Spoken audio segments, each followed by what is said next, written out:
Okay, people. All right, so it's currently 8:38 a.m. and this morning I was journaling. Now I would advise you all to start writing your journals. Start writing down your thoughts. Anytime you feel like something is pressing you, something is exerting on you, you don't really feel yourself. I would encourage you to start journaling or write down your thoughts. It will really help you. And don't journal on your laptop or on your phone or something. Use a pen and a paper.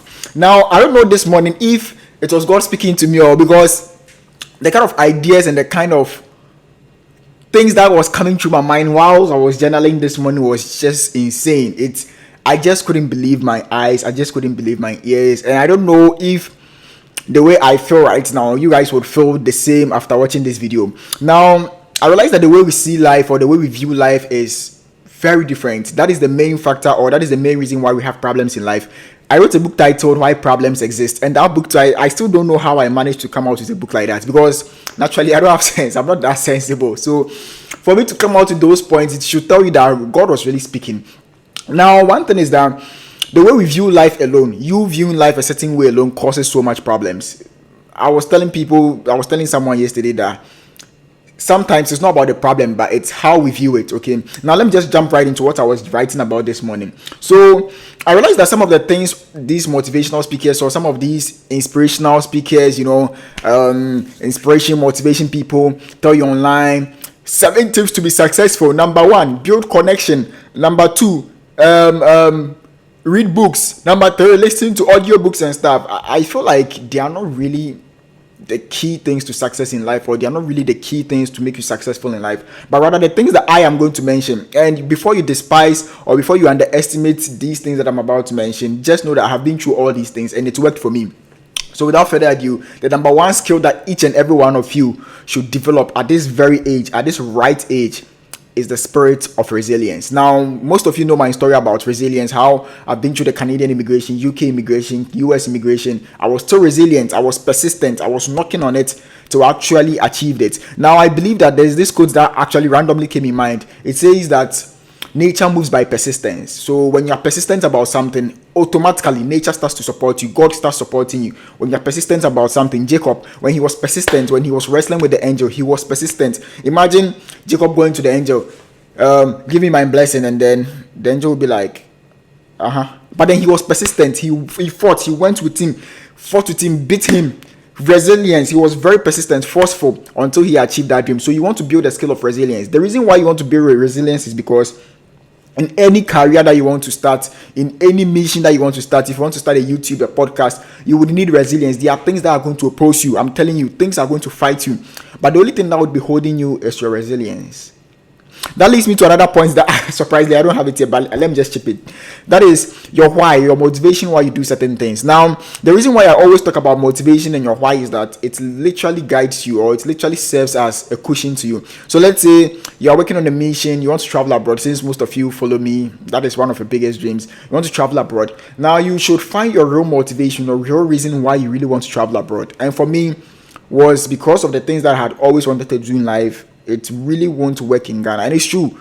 I had about 3 different Amazon accounts in Ghana and it got banned. All my books were vanished. Like literally, they deleted the account. When I came to the US, same mistakes that I made in Ghana, I made the same mistakes here, and the account was still active. They still gave it to me. So your geography sometimes matters. So that was the main reason why I left Ghana. Secondly, I dropped out of school.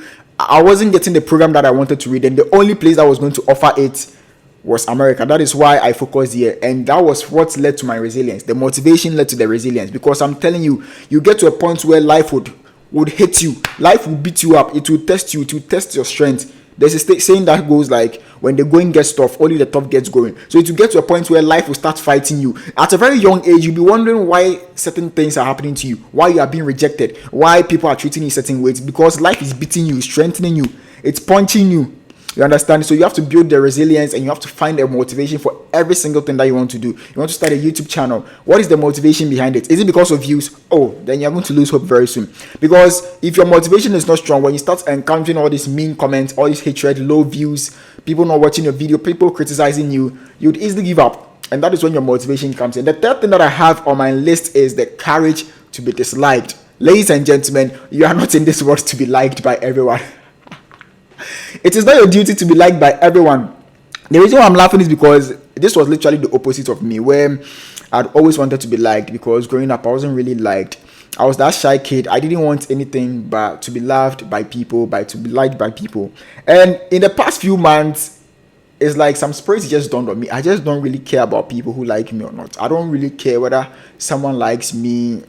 I mean, I'll try and find the reason why this person doesn't like me, but does it really matter if someone doesn't really like you? Okay, what is the worst thing that would happen if someone doesn't like you? Okay, you don't like me. What would happen to me? Just ask yourself this question. The reason why I'm saying this is because when I moved to the US, I was getting a lot of, would I say, mean looks, countenances, people who were showing me obviously that they don't like me. Of course, coming from Africa, the perception about you is not really that good. People not really liking me, and it used to bother me a lot. It used to worry me. It used to hurt me so much that I'm a nice person. Why wouldn't people like me? Why would people treat me this way? What did I do to them? But coming to think of it, we all grew up in different backgrounds. We all grew up in different areas. We have different preferences. What may make me lovable or what may make someone like me wouldn't be the same for the other person. I always give this example that let me drink water. My throat is thirsty. Now, you know an ice cream, right? You see how lovely an ice cream may be. Sweet ice creams are very fresh. How an ice cream may taste. Would you believe that not everyone likes an ice cream? Some people will be like, oh, ice creams are too cold. They bend they hurt my teeth. Ice creams are too sweet. But does it change the fact that the manufacturers keep on producing more ice creams every year? No. So if someone doesn't like you, it doesn't stop God. God doesn't consult 5 people or people in this world that, oh, I'm about to bless this guy. What do you think? He doesn't do that. He blesses you because he's seen that you qualify, you deserve it, and that is why he's blessing you. And that is why people who don't like you do not matter at all. When I came here, I had so many people who did not like me. Of course, they saw me to be weird, like they've not seen my type before. Until they started seeing me, the other parts of me where, oh, he has achieved this, he has done this, he has done this. Before they were like, oh, we were really wrong about you. So people not liking you doesn't really matter. The next thing that I was writing on was, of course, consistency. Now, consistency is key in anything that you want to do. It kind of relates to the persistence and the resilience. I don't need to talk about consistency that much, but you need to be consistent to build success. You need to be consistent. I've been reading books consistently since I was probably 17. I used to read a lot of story books growing up, but I wasn't really consistent. But then from the age of 17, I really went into books. I've been reading books so many times. I was reading probably a book every month. I'm not kidding. Every book, I was reading a book every month. And that is what really builds the kind of knowledge that I have. I don't really short ideas. If I want to do something, I don't really short. Like how I just came up to record a YouTube video. I just had ideas because I've been reading books. I've been listening to podcasts and stuff. The consistency. Good. The next thing that you'd want to build, or the next skill that you want to build, is how you view problems. Now, in my book, Why Problems Exist, it's here, but I can't pick it. So why problems exist, one of the reasons why we feel we have problems is how we view it. So recently I got hurt. I fell off a bicycle just about a month or 2 ago. And I got hurt so badly. It literally peeled my skin. Like it got into my skin. I was hurt so badly.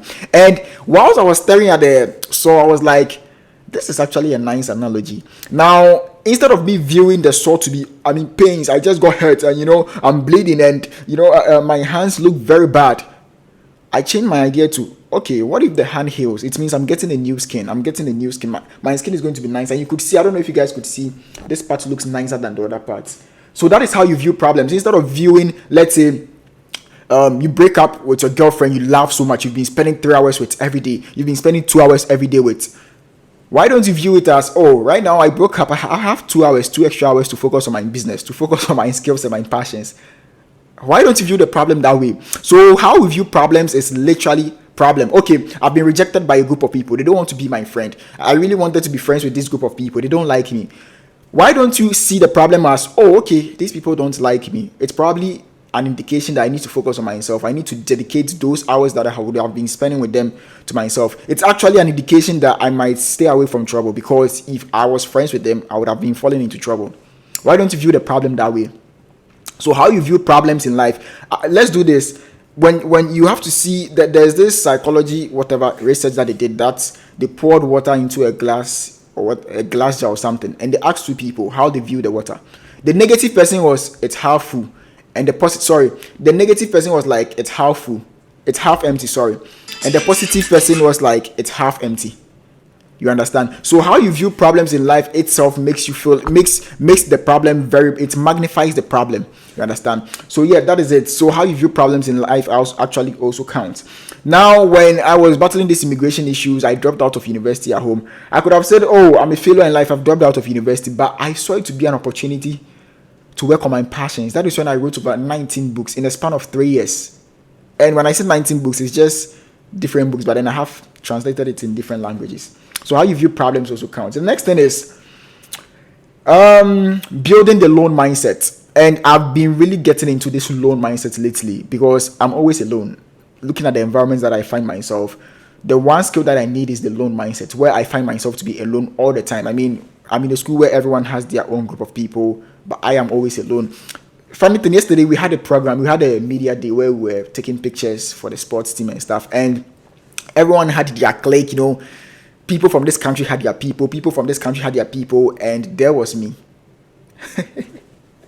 Imagine if I don't have that lone mindset, I don't have that strength, that power to be alone. You imagine how awkward I would have felt. But no, I enjoyed my own company. I was with myself. I was having fun being alone. You have to develop that lone mindset. Most people are emotionally dependent on people. They feel like they can't be dependent on their own emotions. Bro, I live alone. I don't have a roommate. I can be here for 3 days with myself.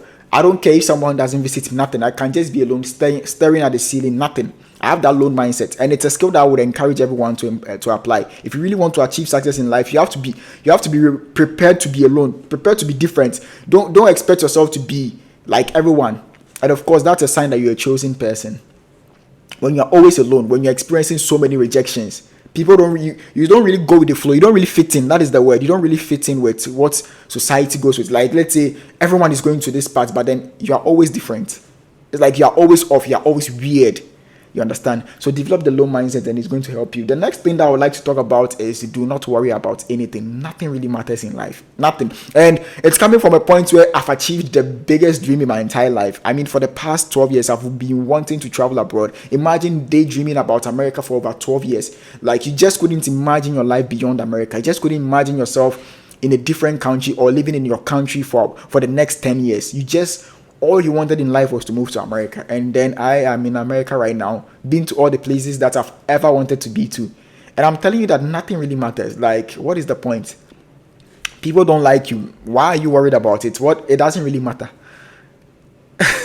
And I know I'm being weird right now, but that is what's coming in mind this morning. I don't know what's happening this morning, but I feel very blessed writing down my thoughts, writing down my patterns. I just feel like nothing really matters in life. People leave you, it doesn't really matter. Someone doesn't like you, rejects your proposal, nothing really matters. You get embarrassed, it doesn't really matter. It's like, I just don't know if I'm being weird or you guys really understand me, but we're all going to die at the end of the day. So what's your point? People are going to criticize you. People are going to say mean things to you. This guy is this. But at the end of the day, we're all going to die. I'm going to leave you a tip for you to, ponder on for the rest of your day. Now, imagine that you've been given 5 minutes to enter a bouncy castle.